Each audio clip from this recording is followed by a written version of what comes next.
Good afternoon. We started with the new chapter, so that was Judiciary. So, previous class I just started talking about the concept Judiciary. So, as you all know, Judiciary, when we say, majorly the thing comes to our mind is Supreme Court and High Courts and subordinate courts. And when we talk about this Supreme Court, High Court and subordinate court, majorly we will talk majorly the functioning of these three different types of courts that exist in our country. But we started talking from the previous class, the one single judiciary system, okay, or one single integrated judiciary body of our country. So that was Supreme Court. Okay, so Supreme Court, we call it as a single integrated judiciary system of our country to the entire judiciary system.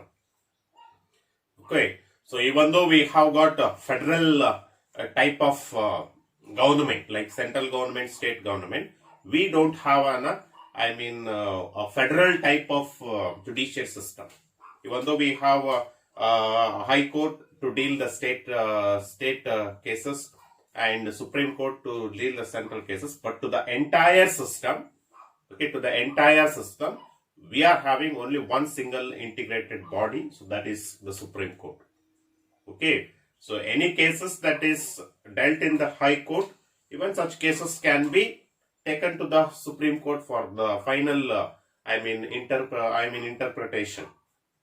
Okay, the Supreme Court will be playing in any of the decision which is taken in the different the courts. The final interpreter to the particular decision will be, that is Supreme Court. Okay, so that is the reason, like federal government, we don't have federal setup of courts. We are not having it, or judicial system, so we are not having it. And last class we started with the judicial system, so that was about the Supreme Court we started. So previous class I gave just the why Supreme Court is called as a single integrated judicial system. I started telling about that. Then I talked about the qualifications. Okay, if a person want to be a judge of a Supreme Court, what should be the qualification? Like citizen of India and 15 years of experience in practicing a law, 5 years as the judge of the High Court and 10 years as an advocate in the High Court. Okay, then after that we spoke about the appointment. Okay, appointment. The President of India is the one who appoints the judges and the Chief Justice of Supreme Court. Then composition, Supreme Court is made up of with the 25 judges. Okay, it's made up with the 25 judges, and all can remain in the office till they complete the age of 65 years. Then we started with one of the important topic, so that was jurisdiction and the functions of Supreme Court. We started in the previous class. So in that, one of the most important jurisdiction, okay, one of the most important jurisdiction, that is original jurisdiction. So that I have discussed in the previous class. Okay, so today's class we will go with the second the jurisdiction of our Supreme Court, so that we call it as an appellate jurisdiction. Appellate. Okay, it's called as an appellate jurisdiction. Appellate jurisdiction means the power to grant appeal, a special leave to appeal against the judgment delivered by any court in the country. But here, since it is we are talking about the appellate jurisdiction of Supreme Court, here any court will be, the High Court will be the court, High Court. Supreme Court can use its appellate jurisdiction over High Court when they can use against the judgment. Suppose, just imagine a case is running in the High Court. Okay, a case is running in the High Court. Either it can be a civil case or it can be an constitutional or criminal cases. Okay, if such cases, so when it is taking place in the High Court, the judgment delivered by an High Court may not be satisfactory. Okay, the judgment may not be an satisfactory. So such situation, okay, a person who filed a case in the High Court, they can have an appeal of the case. Okay, so they can have an appellate jurisdiction. They can appeal the case to an higher court. Now to the High Court, the higher court is Supreme Court. Okay, if they give an appeal to a particular case, that case will be taken. So when that case is taken to the Supreme Court, such cases when it's taken to the judgment delivered against that appeal when it is done by a particular person, so such case will be taken to a Supreme Court, and during that time that case will be called as a special leave. Okay, till the Supreme Court comes, interprets its power over the judgment delivered by a High Court. That case will be called as, that case we will call it as the case is in a special leave, where that proceedings will not take place in the High Court. That proceeding will be transferred to the Supreme Court. When it is transferred to the Supreme Court, in the High Court, that particular case we will call it as that case is in the special leave. Okay, so always when we use an appellate jurisdiction, over the judgment delivered by the lower courts. Okay, lower courts. When that case, when it is taken by now here High Court, when it is appeal is done, okay, from High Court the case is transferred to the Supreme Court. So such situation in the High Court, that particular case will be called as it is in a special leave. Okay, and here the Supreme Court can use appellate jurisdiction over the High Court, and High Court can use its appellate jurisdiction over the subordinate courts. Okay, that's the one thing you can keep in mind. Okay, and here we are, 3 examples are there. How the appellate jurisdiction will be applied by the Supreme Court. Okay, how they are going to apply the different, appellate jurisdiction over the different cases. And Supreme Court can take the civil cases also, they can take, even the constitutional case also they can take, and even the criminal case also they can take by using an appellate jurisdiction. When we see about the civil cases, any civil cases where a High Court itself certifies that substantial point of law is involved. If High Court feels to this, any of the civil cases, okay, any of the civil cases, if High Court feels that we need to have some clarification with the Supreme Court, such situation, the appellate jurisdiction can be applied. So where that particular case will have a substantial point of law, just a cross check will be done in any of the civil cases. Okay, in any of the civil cases, if High Courts itself, when they feel that we need to have some clarification with the Supreme Court, and such cases when it is taken to the Supreme Court, it comes under an appellate jurisdiction. Okay, it's appealing for a cross check, or it is appealing for a law point is involved. Okay, such cases in civil cases also they can do it. Then constitutional cases. Okay, constitutional cases is nothing but fundamental rights. We are all having, fundamental rights.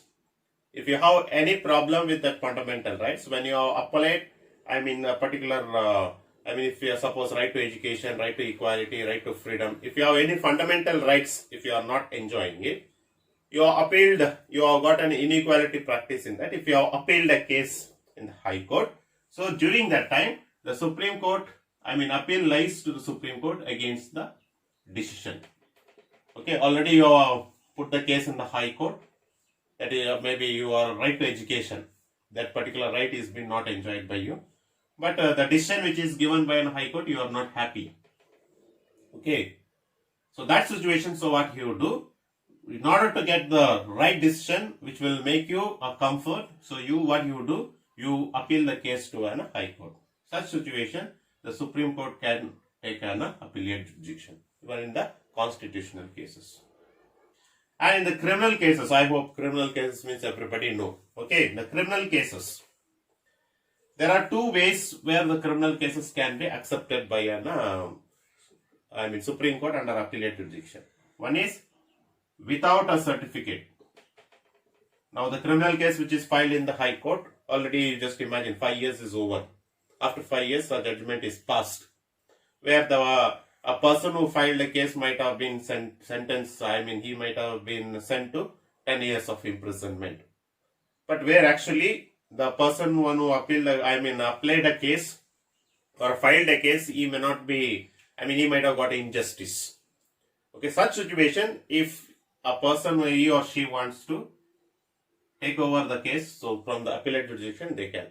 So such situation, the Supreme Court can take up the case without a certificate of the High Court. Now 5 years, okay, the 5 years, whatever the records are collected by an High Court, without concerning that, newly that particular cases can be opened. Okay, new. The Supreme Court can new. It will not consider what the 5 years record is collected on that particular criminal cases. Then with the certificate, now 5 years they have collected the records. So keeping that records, the Supreme Court can proceed the criminal cases. Okay, so this is a with certificate, without certificate. Okay, so these are the three ways where the appellate jurisdiction can be. Okay, but always keep it in mind, when appellate jurisdiction is under Supreme Court, it comes to High Court. From High Court, the appellate jurisdiction can be used to the subordinate court. So when appellate jurisdiction is applied, originally when the first instance where the case is filed. Now appellate jurisdiction in the High Court, the case is when it is filed for the first instance. So whenever the appellate jurisdiction is taken, that particular case we will call it as the case is in a special leave. Okay, so these are the second appellate jurisdiction, so which we are having it. Next, third one we are having, so that is revisory function. Okay, revisory itself says. What is this revisory function? When the Supreme Court can use the revisory function, if you see, to remove any mistake or error in the judgment. Okay, to remove mistake or error in the judgment. It can use revisory function even over the organs. The two organs we are, three organs what we are having it. On them all three organs can be used. Union legislature, executive and judicial. All three organs. Now if you can say definition, you can see. It refers to examine the laws passed by the legislature and orders issued by the executive officials are consistent with the provision of the Constitution. Okay, any law passed by the Union legislature and any decision is taken by the executive officials. Okay, executive official like president. Okay, if they are being passed, so it's a duty of a Supreme Court to see or to examine. Okay, to see or to examine such laws. Okay, to examine the laws passed by the legislature and executive officials. So revisory function is just it's revising. Why it is revising? Whether the particular law is passed by or the orders passed by an executive official, whether it is bound with the provision of our Constitution or not. To see, to check that one, so we are having revisory functions. So when revisory function is used by the Supreme Court, it has got scope and significance. Some speciality it is there. Okay, some speciality we can see. What is the speciality if you see? When the revisory function, when it is used, the judicial review when it is done, that time, powers to review all national laws and state laws. Okay, Supreme Court has got complete rights whenever the Union legislature or state legislature, whenever the laws they make it. So during that time, judicial review they can make it. Now when they are making a judicial review or when they examine the laws passed by the national laws or state laws, if anything is against the provision of a government, Supreme Court will call that particular law as a null. When it is called as a null means, or when it quotes as a null, that means that law is particularly it's against the, it is against the Constitution. Whenever the judicial review is done over the national laws or state laws, that national laws and the state laws should be bound with the constitution. If not, the Supreme Court has got power to declare that particular law is a null. Once if the Supreme Court has got the particular laws is a null, then the particular law is cancelled. Then empowered to issue various writs. Okay, in order to protect the fundamental rights, we are having issue of various writs. That's when we come to the next class, we will talk. Okay, various writs also can be issued. Writs are nothing but legal documents. Okay, Supreme Court has got complete right to issue various writs, legal documents. Okay, that is the one thing which we are having it.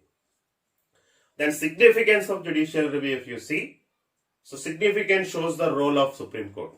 Why the judicial review revisory function is given to Supreme Court means because Supreme Court is the final interpretation of the Constitution. They are the protector. They are the guardian to the Indian Constitution. Supreme Court is the guardian of the Constitution. Supreme Court is the protector to the Constitution. So in that case, final interpretation of the Constitution is also the Supreme Court. That is the reason the judicial review is given. And second one is, Supreme Court is the one which settles the dispute between the union and states. If there is any problem arises between the central government and one state, the problem can be solved by Supreme Court only. We cannot go to High Court or subordinate court. And at the same time, if there is any problem between the states, that also can be solved by the Supreme Court only. That is the reason judicial review is given to Supreme Court. And the last one, if it says, it ensures smooth working of the three wings of the government. So our three wings of our government is legislature, executive, judiciary. So even though they are divided in separate, but it says that the smooth working is taking place between all these three organs. Because their three organs are very important. They are the backbone to our country. Okay, legislature and executive and judiciary. So that is the reason the smooth functioning of all these three organs will place under this Supreme Court. Okay, so that's about the appellate jurisdiction and the revisory function, so which we are having it. So next class, so we will go with the one more the function we are having. So that is advisory functions. Then we will go with the writs, one more important topic in the next class. So till here you can go through it, and you can refer the textbook also, this appellate jurisdiction and the revisory function. Revisory function is very important. The appellate, revisory and original jurisdiction, they are very important. So just once go with the textbook. Thank you.